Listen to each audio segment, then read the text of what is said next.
Pipila ka high-powered firearms na recover sa duha ka balay sa gituang leader sa Gun for Hire Group sa Lanao del Norte. Atong sayro ng detalye sa live report ni James Paulo Yap. James? Sara, mga tag-as nga kalibre sa armas, klase-klaseng bala o mga eksplosibo ang na-recover sa duha ka balay sa gituang Gun for Hire Group sa Tangkal, Lanao del Norte. Sa maong operasyon, aduna pay na-recover nga armas nga adunay marka nga iya kuno sa AFP. Gironda sa mga operatiba sa Regional Special Operations Unit 10, uban ang Regional Mobile Force Battalion 10 ug Special Action Force ang duha ka balay sa Purok Alompo, Barangay Poblasyon Tangkal, Lanao del Norte, Huwebes sa kadlawon.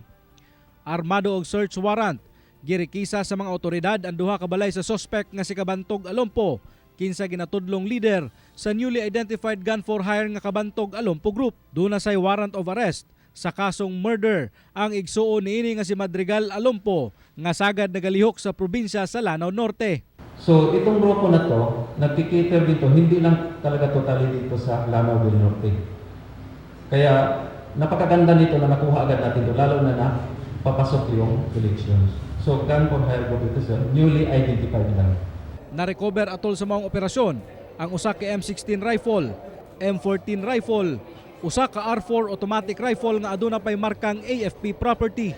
Lakip sab nga nakuha sulod sa maong mga balay ang duha ka rifle grenade, usa ka fragmentation grenade ug dili moubos sa usa ka libo nga mga bala. Subay sa intelligence report, ang maong grupo ang responsable sa mga pagpanghasi sa probinsya sa Lanao del Norte sa milabay nga piliay. May baril na may mark na AFP, so it doesn't mean na may involved or we cannot conclusively say that may involved or walang involved.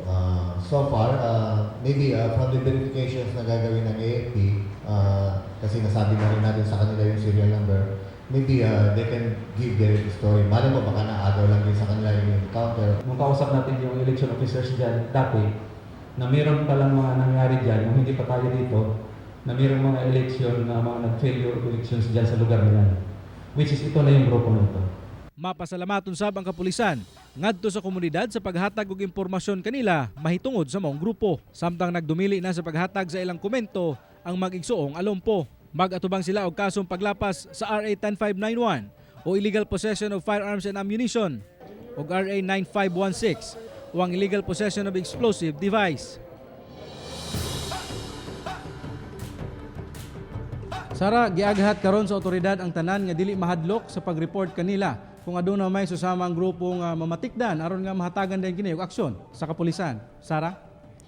Yes, James, gawas sa pagkasikop sa mga suspect, doon na pa ba'y ginalantaw nga Gun for Hire Group ang otoridad considering nga newly identified kini nga Gun for Hire Group dinha sa Lanao del Norte?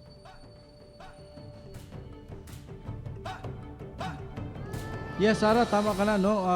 Sumala sa PNP Pro 10 nga dili pasabot nga newly identified sila. Karon lang nagsugod ang ilang operasyon, no? Gani sa mga pagtuki-tuki sa ato ang kapulisan dito sa Tangkal, Lanao del Norte, ilahang nasayran nga kini nga grupo ang hinungdan gyud, no, sa failure of elections atong niaging piliay dito sa probinsya sa Lanao del Norte. Sara? Okay, dagang salamat, James Paulo Yap.